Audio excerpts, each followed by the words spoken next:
What's up, everyone?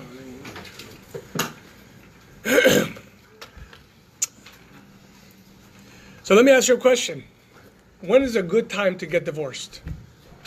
As soon as possible. Before you get married? I mean? Even before. It says he prefaced the cure before the ailment. Right. And not the prevention is what's called the cure. An ounce of prevention. Once you got married, when is it time to get divorced? Never. Only in the end. So in this week's parsha, as a matter of fact, tomorrow, only at the end. The Russian, almost like a proverb. Yuri sends a telegram on a few words, because each word costs money, to his brother in the other side of Russia. He says, "Start worrying, news to follow, detail will follow." When is a good time to get divorced? So yes, tomorrow's Aliyah, in tomorrow's portion of Kiteitzeh, it says, if a man takes a wife, in other words, if he takes her to be his, that's the essence of a marriage, and he found something repugnant in her. He found something that he does not like, something disgusting. He should write for her a bill of divorce, etc. In other words, if he found something disgusting in the wife, that's a clear sign that it's time to divorce. But the obvious question is, what exactly is repugnant? What exactly does the Torah mean when it says disgusting? The Torah is not ambivalent. The Torah is very precise and concise. When it says you should take a beautiful fruit, it's not any fruit.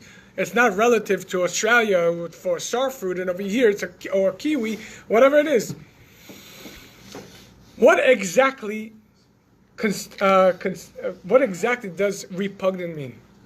So there in Gemara Gittin, there's actually a three-way machloket, a three-way disagreement between Beit Hillel, Beit Shammai, and Rabbi Akiva. Beit Shammai says, if he found her, if he found something disgusting in her, so repugnant that he can't stand to remain even one moment with her. What does it mean? Something halachically, something that according to Torah is forbidden, which is an affair. If, God forbid, there was an affair, this is grounds for divorce. And according to Beit Shammai, that's the only time a husband may divorce his wife, if, God forbid, she had an affair. Beit Hillel, the great lover, the great Baal Chesed, Beit Hillel, the Academy of Hillel, say, if she burned his food on purpose, that's ground for divorce. Now, we're not talking about Tadik over here, because Tadik is a little different. But I'm sure Tadik began when a wife accidentally burned her husband's rice, and in order to that divorce, said, honey, look, I made your new delicious. But if she burns his food on purpose, that's grounds for divorce. And finally, Rabbi Akiva, the great lover of Israel, Rabbi Akiva says, you know when a husband is allowed to get divorced? Get this. If he found someone more beautiful than his current wife, he's allowed to leave his current wife, go to the next woman. Isn't that an interesting halacha? But he can keep them both. When did they stop having more wives? Oh, that's already, how many is one too many? This is an interesting machloket. And it really needs to be understood.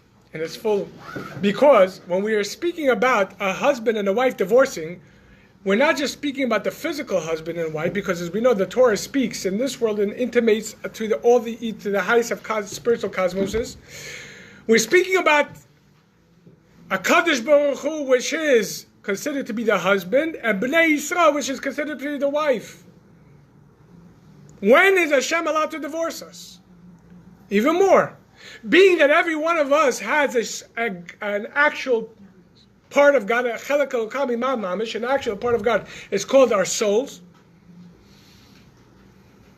And that's part of God. And the body, as the Zohar says, the soul is compared to the husband, and the body is compared to the wife. In Zohar Chai Sarah. The question is, when is the soul allowed to leave the body? At what point can the soul say, I had enough with this body, I need to leave? And one more, when is a person allowed to leave their mission in life? At what point could you say, you know what, this is not for me anymore? So let's apply the three-way machloket. Beis Shammai says, if he found something repugnant, in other words, if the body, or if the place of the mission in itself is so disgusting, according to halacha, according to Shulchan Aruch, I can't stand here anymore. According to Shulchan Aruch, I'm not allowed to stay in this very place because of what is happening over here. I can't be part of it. At that point, a person can say, I could leave my mission. If the soul realizes that the body is acting so opposite of holy, and it doesn't allow any spirituality to occur, the body's just running amok, it's the Lord of the Flies, it's just doing whatever it wants, at that point the soul could say, according to Beis Shammai, it's time to leave. Beit Hillel, it means she's burning his food. What does it mean, burning his food? The relationship between a husband and a wife is potential and actual. The husband brings home raw food, the wife takes it and develops it to become an entire luxurious meal. He gives her a house, she makes a home.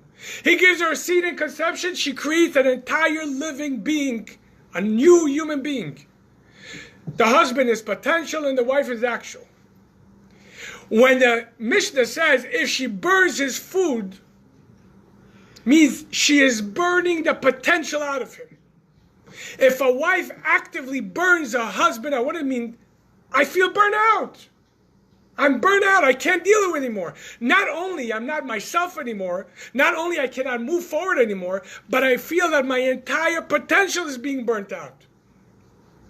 When the body starts burning out the soul, when the body's just doing everything the opposite, and the soul just, I'm losing myself. Or the person is in a job or in a mission that he feels so burnt out that he says, I'm not myself, I'm not being productive, I'm losing everything I came here with. That sign is time to leave. And finally, Rabbi Akiva. Rabbi Akiva, if he found someone more beautiful than her, technically, when we are serving God, what does it say in Parshas Kisavo? It says, Moshe Rabbeinu reminds us of 98 curses. And in the end, he reminds us all these curses will occur if we do not serve God with happiness and gladness of the heart. A Jew needs to serve Hashem with happiness, with joy, with pleasure. When a person finds himself on a day-to-day basis, I feel no pleasure. I feel no pleasure in my mission. I feel no pleasure anymore. I don't have a happiness anymore. But there is another opportunity where I could be happier. I could serve with more happiness. I'll be more expansive. It'll be so much nicer. If the soul finds another more accessible body, a body that's going to allow the soul to thrive, and the soul says, I'm happy, then the soul could leave. The halacha is actually like Beit Hillel. Halacha is ruled according to Beit Hillel. A man is allowed to divorce his wife if she burns his food on purpose. In other words, if he feels completely burned out. Is it a one-time occurrence or systematic? A one-time occurrence is you don't say she went out of a way to burn your food. But if it happens every week. If it happens, if you start noticing that everything, not just your tadik is burnt, but your cholent is burnt, and your eggs are burnt, and your tomatoes is burnt, and your toast is burnt, it's kind of... But in all reality, in all sincerity, the halacha is like Beis Hillel. He doesn't have to wait for a affair to occur. If he feels burnt out, it's time to leave. If the soul feels burnt out, it's time to leave. It's time to find another body. If you feel burnt out by your mission, by your current work, not only you're not making any headway, but you're being burnt out, it's time to leave. that only applies to men. How about the woman? Why the? Oh, don't start this. Please do not start. You Romanians, you Hungarians. In Israel, you cannot get divorced. You die before you. That's a What's going on there? On what basis they're holding a marriage together in Israel by the Bidin? And they don't give them a get. That's a whole discussion beyond the scope of this 5 minutes. But halacha, the halacha is that he is allowed to leave her if she burns his food on purpose. Says the Rebbe as follows. The same Gemara tells us a person should not be quick to dismiss his first wife, the wife of his youth. And more so, the Talmud says, when, God forbid, a husband divorces a wife, when there's a divorce, the Mizbeach itself cries. And there's a whole thing to say about that. But even deeper, the Rebbe says, yes, halacha says you're allowed to leave if you feel burnt out. That's according to the Shuras Adin. But then the Rebbe flips it around and says, hold on, what about Lifnim Shuras Adin, above the letter of the law? What makes a woman want to burn her husband's food on purpose? What wife enters a marriage and says, I'm going to go and destroy my husband? No normal woman would ever enter a marriage in such a way. Says the Rebbe, it's not the wife's fault. Just the opposite. The husband needs to assess himself and ask himself, what am I doing in order to make my wife be so hostile towards me? In other words, how am I treating my wife? How am I giving her respect? How am I giving her love? How am I honoring her? How's my presence? How do I deal with my frustrations? It says in Bereshit Rabbah, the fact that a woman, the Torah tells us, a woman was created from Tzela Adam. Tzela is either a rib or half of mankind. Either way, she was created from organic matter already. It says the Midrash is a fascinating look at the woman's disposition. Man was created from earth. You heat up earth, it gets hot very quickly and it cools off very quickly. But if you take bone, if you take something hard, it takes a while to get hot. But once it's hot, it remains hot for a long time. In order to get a woman to get to the level where she actively looks to burn her husband out, either physically as food or just himself to burn him out, it takes a long time to get the woman to that level. But once she's there, what it says? The scorn of a woman, the whole entire quote, I don't want to quote it here. Help. Yeah. Help.